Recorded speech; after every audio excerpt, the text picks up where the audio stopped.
Hi everyone, I am Devi Salakshi from CSC Department, Rohini College of Engineering and Technology. CS 3452 Theory of Computation, Unit 1 Automata and Regular Expressions. Topic is Introduction to Formal Proof and Additional Forms of Proof. First, we are going to see about what is the objective of these slides. To understand the concept of formal proof and to apply additional proof methods in problem solving. Introduction to formal proof and additional forms of proof. The formal proof can be using deductive proof and inductive proof. First, we are going to see about inductive proof. It is a recursive kind of proof which consists of consequence of parameterized statements that use the statement itself with lower values of its parameter. Second, we are going to see about deductive proof. It consists of sequence of statements given with logical reasoning in order to prove the first statement is called hypothesis.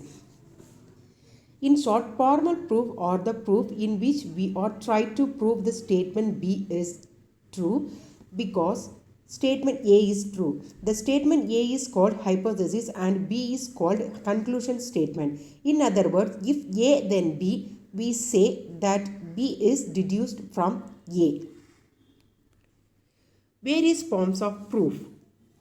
We will discuss additional forms of proofs with the help of some examples. We will discuss proof of about sets, proof by contradiction, proof by counter. Example. A proof about sets. The set is a collection of element items. By giving proofs about the set, we try to prove certain properties of the sets. For example, if there are two expressions A and B, we want to prove that both the expressions A and B are equivalent, then we need to show that the set represented by expression A is same as the set represented by expression B. Let B union Q equal to Q union P.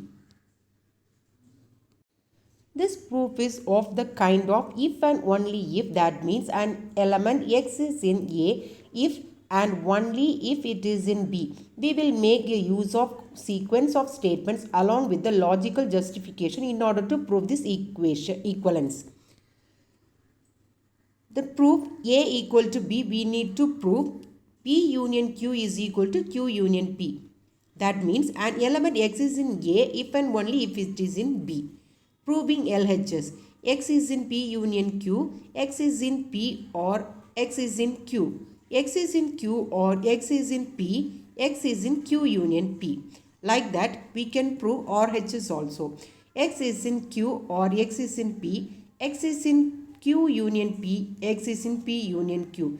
X is in P or X is in Q. Hence, P union Q is equal to Q union P. Thus, A equal to B is true as element X is in B if and only if it is X is in A. Proof by contradiction. In this type of proof, for the statement of the form if A then B, we start with statement A is not true and thus by assuming false A, we try to get the conclusion of statement B.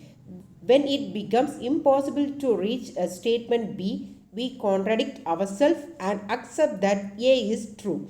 For example, we can prove that P union Q is equal to Q union P. Initially, we assume that P union Q is equal to Q union P is not true. That is, Q union P not equal to P union Q. Now consider that X is in Q or X is in P. Hence, we can say X is in P union Q according to definition of union.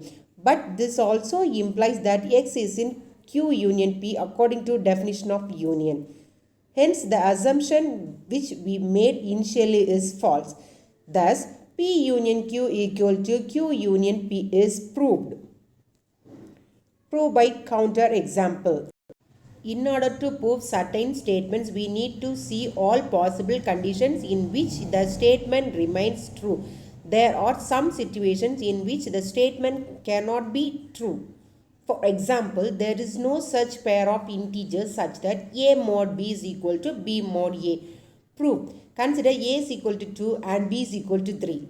Then clearly 2 mod 3 is not equal to 3 mod 2. Thus, the given pair is true for any pair of integers, but if a equal to b, then naturally a mod b is equal to b mod a. Thus, we need to change the statement slightly. We can say a mod b is equal to b mod a when a equal to b. This type of proof is called counter example. Such proof is truly at some specific condition. Thank you.